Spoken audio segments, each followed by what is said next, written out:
네, 오늘 말씀 마태복음 14장 10절에서 14절 보도록 하겠습니다. 다 같이 읽어보도록 하겠습니다. 시작. 사람을 보내어 옥에서 요한의 목을 베어 그 머리를 소반에 얹어서 그 소녀에게 주니 그가 자기 어머니에게로 가져가니라. 요한의 제자들이 와서 시체를 가져다가 장사하고 가서 예수께 아뢰니 예수께서 들으시고 배를 타고 떠나사 따로 빈 들에 가시니 무리가 듣고 여러 고을로부터 걸어서 따라간지라. 예수께서 나오사 큰 무리를 보시고 불쌍히 여기사 그 중에 있는 병자를 고쳐 주시니라. 아멘.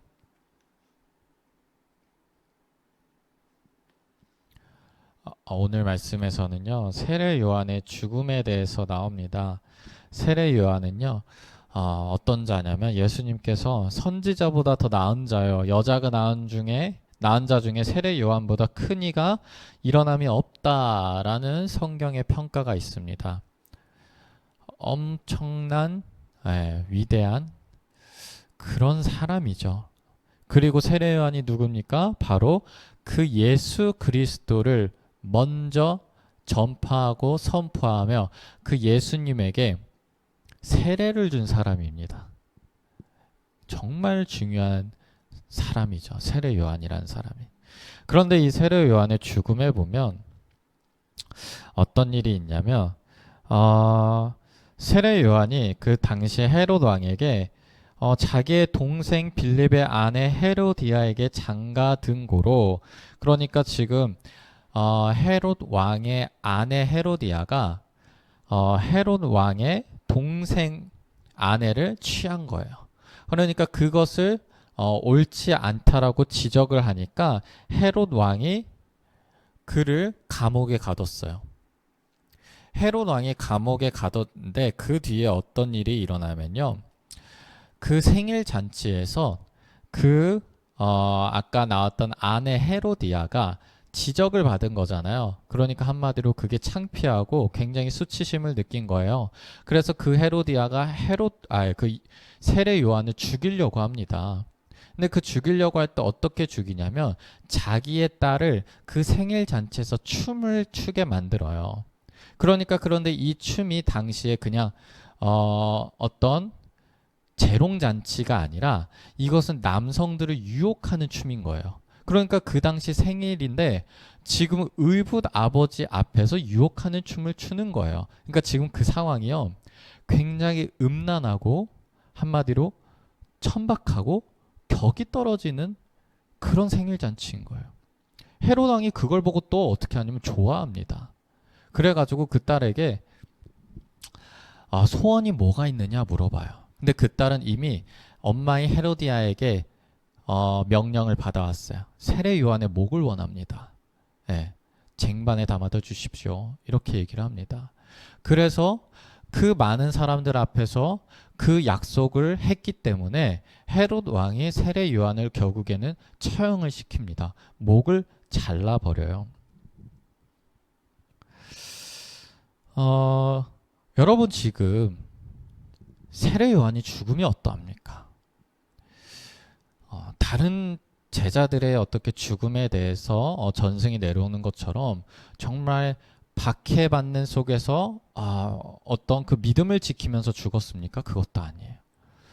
정말로 덧없고 의미 없고 어쩌면 수치스럽고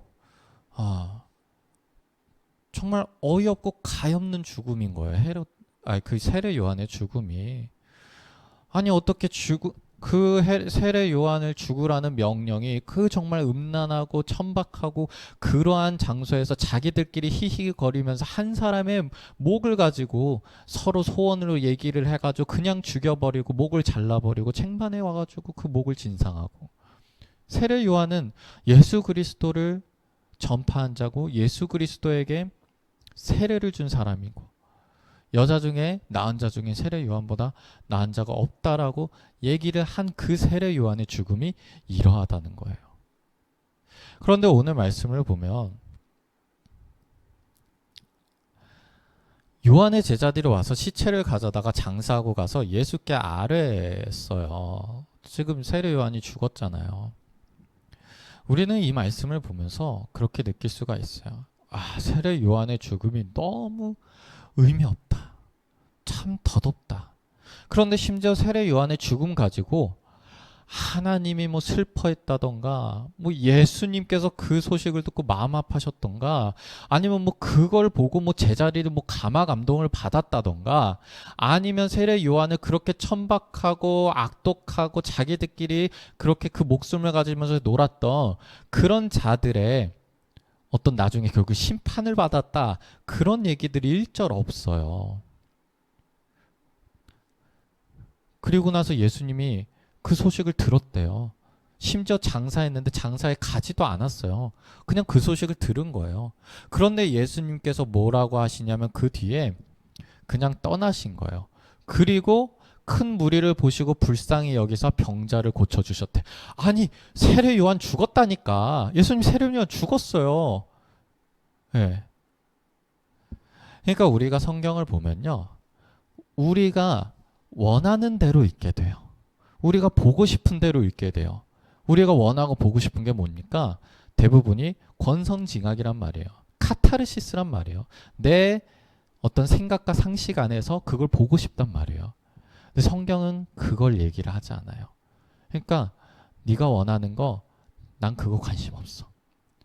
내가 원하는 건, 성경이 원하는 건, 성경이 우리한테 얘기해 준 거 오직 예수 그리스도밖에 없는 거예요. 지금 뭐냐면요, 세례 요한의 죽음은 지금 뭘 가르치고 있는 거냐면, 성경에서 세례 요한의 죽음이 보여주는 건 바로 예수님의 죽음을 한마디로 미리 보여주는 거예요. 예수님의 죽음이 어떠한지. 제가 아까 세례 요한에 대해서 얘기를 했죠. 그 악한 자들의 정말 말도 안 되고 억울하고, 그리고 정말 가엾고, 정말 그런 대우를 받아서는 안 되는 그런 사람인데 그냥 어이가 없게 그렇게 죽었단 말이에요. 예수님의 죽음이 바로 그러하다는 거예요. 죄가 없으신데, 잘못이 없으신데, 죽어도 되지 않으시는 분인데, 그럼에도 불구하고 단 하나 이유, 그 죽기 위해서 이 땅에 오신 거예요. 그래서 죽으신 거예요. 예수님의 죽음이 바로 그러하다는 거예요. 여러분, 세례 요한이 그 전에 이런 이야기가 나옵니다. 세례 요한이 죽기 전에 감옥에 갇혔다라고 했잖아요. 그때 세례 요한의 제자들이 어떠했냐면, 아니, 우리의 스승이신 세례 요한 감옥에 갇히셨는데 그 세례 요한이 메시아라고 한 예수님은 지금 세례 요한을 위해서 풀어주는 것도 아니야, 능력을 보여주는 것도 아니야. 그래서 가서 물어봤어요. 우리가 기다리시는 분이, 우리가 기다리는 메시아가 바로 그 예수님이 맞으세요? 라고 물어봤어요. 그런데 예수님이 거기서 뭐라고 대답하시냐면요, 누구든지 나로 말미암아 실족하지 아니한 자는 복이 있도다, 이렇게 얘기를 하세요. 그리고 그 전에 뭐라고 하시냐면, 예수께서 대답하여 이르시되 너희가 가서 보고 들은 것을 요한에게 알리되, 세례 요한, 감옥에 갇혀 있는 세례 요한에게 알려라. 뭘 알리냐면, 맹인이 보며 못 걷는 사람이 걸으며 나병 환자가 깨끗함을 받으며 귀 먹은 사람이 들으며 죽은 자가 살아나며 가난한 자에게 복음이 전파된다 하라. 그러니까 지금 너희들이 기대하는 그런 메시아가 아니라 예수님께서 오신 이유가 바로 그거라는 거예요. 그 아프고 힘든 자들을 고통 속에서 해방시켜주며 그 죄인과 그 고통받는 자들과 함께 하시고 친구가 되시고 복음을 전파한다는 것이. 자, 오늘 말씀을 한번 보세요. 예수님께서 세례 요한의 죽음을 들었죠. 예수님께서 들으시고 배를 타고 떠났어요. 고을로부터 걸어갔어요. 그리고 뭐 하셨어요? 큰 무리를 보시고 불쌍히 여기사 그 중에 있는 병자를 고쳐주셨대요. 아까 세례 요한의 제자들에게 한 말씀 그대로 예수님은 행동으로 보여주고 계시는 거예요. 그리고 요한복음에서 세례 요한이 예수님이 오실 것을 말하면서 이렇게 얘기를 합니다. 신부를 취하는 자나 신랑이나 서서 신랑의 음성을 듣는 친구가 크게 기뻐하나니 나는 이러한 기쁨으로 충만하였노라. 지금 세례 요한은 기쁨으로 충만했대요. 그리고 그 뒤에 그는 흥하여야 하겠고 나는 쇠하여야 하리라 하니라, 이렇게 얘기를 해요. 자, 우리가 생각했을 때 세례 요한 억울해요. 말도 안 돼요. 가여워요. 어떻게 그런 취급을 받을 수 없는 그런 자가 그런 취급을 받게 죽었죠? 이건 예수님께서도 하나님께서도 어떻게든 일을 하셔야 되고 보여주셔야 되고 뭐가 있어야 돼. 그런데 그러지 않았어요. 세례 요한은 지금 나는 기쁨이 충만합니다. 나는 이제 쇠하였고 예수님은 흥하십니다. 지금 세례 요한은 그렇게 죽었고 그 뒤에 예수님의 죽음을 보여주고 있어요. 그러니까 지금 성경은요, 이 말씀은요, 이 세례 요한은요, 지금 다 뭘 보여주고 있어요? 예수 그리스도의 그 복음 그 자체, 예수님이 하시는 그 자체, 예수님의 죽음을 보여주고 있는 거예요. 그러니까 우리는 여러분들 예수님의 죽음을 우리가 보는 거예요. 그리고 예수님의 부활을 우리가 보는 거예요. 그것이 얼마나 어이가 없고 말도 안 되고 정말 예수님께서 안 그러셔도 되는데 그 악한 자들, 죄가 많은 자들을 위해서 오히려 죄가 없는 자의 억울한 죽음이라는 게 바로 예수 그리스도의 죽음이라는 거예요. 그러니까 이 예수님의 죽음이요, 당연한 게 아니에요. 예수님이 죽을 만해서 죽은 게 아니라는 거예요. 그리고 그런 예수님이 부활하셨다라는 거예요. 그게 복음이에요. 여러분들 이거를 우리가 성경에서 계속 강조하고 성경에서 세례 요한의 죽음을 통해서 보여주는 이 예수님의 죽음을 우리가 그냥 말로만 느끼고 경험하고 그랬구나. 2000년 전에는 그랬구나. 교리가 그러하구나. 아, 논리가 그러하구나. 교회에서 강조하는 게 그러하구나. 이게 아니라 정말 안 그러셔도 되는 분이 나를 위해 죽었다라는 것을 우리가 그것을 깊이 묵상하고 믿고 생각하고 계속해서 끊임없이 그것을 생각해 보자고요. 그러면 그게 어떻게 가냐면, 그러면 죄 없는데도 죽으셨어. 네. 의롭고 하나님의 아들인데도 죽으셨어.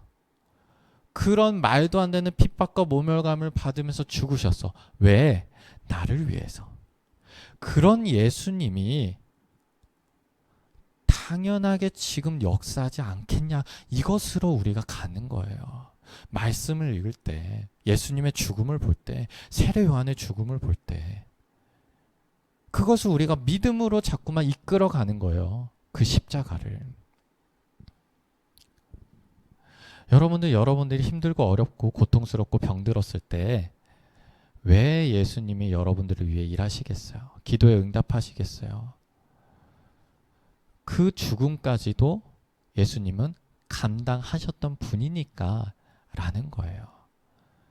그럼 예수님께서 침묵하시겠어요? 가만히 있으시겠어요? 죄가 없음에도 불구하고 발벗고 나서서 채찍을 받으신 분인데 가만히 있으시겠어요? 예수님께서 고통을 못 느끼는 게 아니라 그 고통을 다 느끼면서 완전한 하나님의 아들, 완전한 신이자 완전한 인간으로서 오신 분인데 여러분들이 그 얘기하고 억울함을 토로하고 고통을 부르짖는데 가만히 있으시겠냐는 거예요. 목숨까지 내어주신 분인데. 여러분들 예수님의 죽음이 바로 그러해요. 그러니까 세례 요한의 죽음을 봤을 때 우리가 참 말도 안 되고 이해가 안 되고 어이가 없고 어떻게 이럴 수 있는, 그런데 그게 바로 예수님의 죽음도 그러하다는 거예요. 그렇게 말도 안 되는 죽음을 당하신, 그렇게 말도 안 되는 죽음도 감내하신 그 예수님께서 여러분들을 위해서 기도에 응답하지 않으시겠냐는 거예요. 이게 우리에게 주어진 복음인 거예요. 네, 예수님께서 세례 요한의 죽음을 들으셨어요. 그런데 예수님께서 배를 타고 떠나사 따로 빈들에 가시니 이렇게 나와요. 어느 학자들은 이것을 예수님의 침묵의 슬픔이라고 얘기를 해요. 오히려 예수님께서 말씀을 하시고 행동을 하신 게 아니라 오히려 그 침묵 속에서 엄청난 슬픔을 표현했다고 해요. 그런데 예수님께서 그 슬픔을 아시고 그 억울함도 아셨죠. 예수님께서 무시하신 게 아니에요. 그리고 나서 예수님이 하신 일을 보자고요. 불쌍히 여기사 그 중에 병자를 고쳐주셨어요. 이런 예수님이 여러분들을 불쌍히 여기사 고쳐주지 않으시겠냐는 거예요. 그러니까 예수님이 하시는 일이 이러하다는 거예요. 우리는 그것을 믿자고요. 그런 예수님이 나를 불쌍히 여기사 고쳐주신다는 거예요. 나를 안타깝게 여기사 도와주신다는 거예요. 예수님이 그렇게 하신다는 거예요. 네, 기도하도록 하겠습니다. 하나님, 때로는 우리가 이해가 안 되고 때로는 우리가 정말 받아들이기 어려운 그 말씀들이 있습니다. 그러나 하나님 정말 이해하고 받아들이기 어려운 그 모든 것을 받아들인 채로 죽으신 예수 그리스도를 생각하겠습니다. 하나님 아버지, 그 슬픔과 어려움 속에서도 하나님께서 그 예수 그리스도를 기꺼이 주시고 그 예수 그리스도께서는 죽음을 감내하시면서 그 복음을 전파하시고 병자들을 고쳐주셨습니다. 그런 예수님께서 우리를 도와주시고 우리를 위해 일하시는 줄 우리가 믿겠습니다. 예수 그리스도 이름으로 기도하였습니다. 아멘.